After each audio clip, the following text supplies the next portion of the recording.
Alrighty guys, good morning. It is eyebrow doing crazy things there.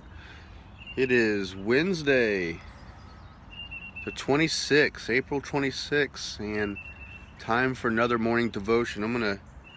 We're outside today, so super beautiful this morning, and thought I'd get away from the cats.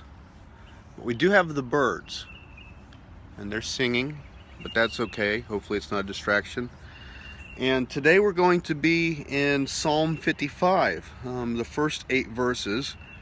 And so let me go ahead and read that to you guys. I hope the sound's working.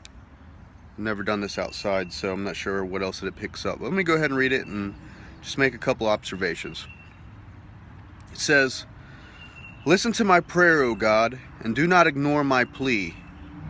Hear me and answer me. My thoughts trouble me, and I am distraught because of what my enemy is saying, because of the threats of the wicked, for they bring down suffering on me and assail me in their anger. My heart is in anguish within me. The terrors of death have fallen on me. Fear and trembling have beset me. Horrors have overwhelmed me. I said, oh, that I had wings of a dove.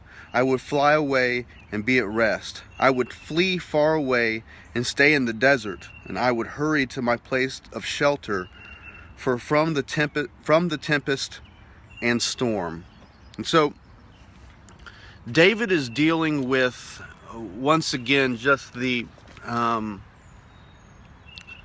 pressures of life, the pressures of leadership, I would imagine, the pressures that come with the position that he's in. And you know, oftentimes life can be really, really hard. Oftentimes there are the temptations that are in front of us trying to get us off tracks. Oftentimes there are the pressures of people in our life trying to pull us one way or another. We all have brokenness in our life that the enemy and that our circumstances and even ourselves try to sabotage. And one of the things that we can, one of the tendencies that we can have is to run away, to leave the place that we're at and to flee. And David is given that option, or he's considering that option, wishing that perhaps, man, just if I could just get out of here, well, then that would be a better deal for me. And oftentimes I'll hear people, especially when they struggle with addictions or those types of things, like, I just got to get out of this town. Like, I just got to get out of here. It's just no good for me. And I would say that there are situations where we do need to remove ourselves, perhaps from bad people or bad situations. But at the end of the day, the struggles of life are almost always internal. That regardless of where you go, there you are, like they say in the recovery movement. And David is wishing and hoping for a shelter, but the true shelter of our faith is found in God.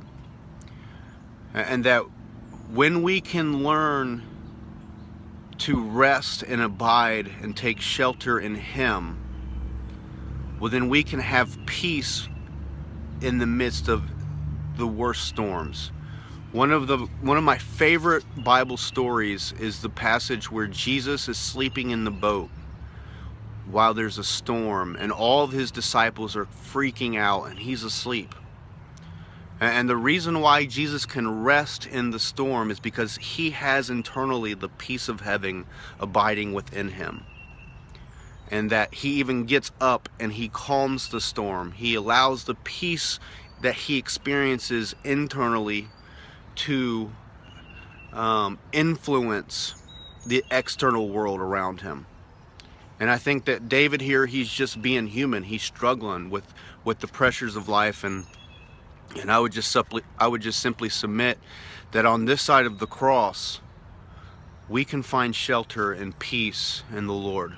And so, kind of what caught my attention this morning from the passage, I hope that makes sense to you guys. I hope the birds and all of the cars in the background weren't too much of a distraction. We'll see how it how it turns out. And today's Wednesday, so be welcoming today to the people in your life. Be welcoming to your loved ones. Perhaps there's someone today that you need to call. Maybe there's someone that's been on your heart and you need to maybe make a phone call and just check in on them or something like that, or perhaps just smiling at the grocery store or whatever that looks like for you. So be welcoming. We are to be welcoming people as Christians. And so I hope you guys have a blessed day, and we'll catch you tomorrow. Love you guys. We'll see you tomorrow. Bye.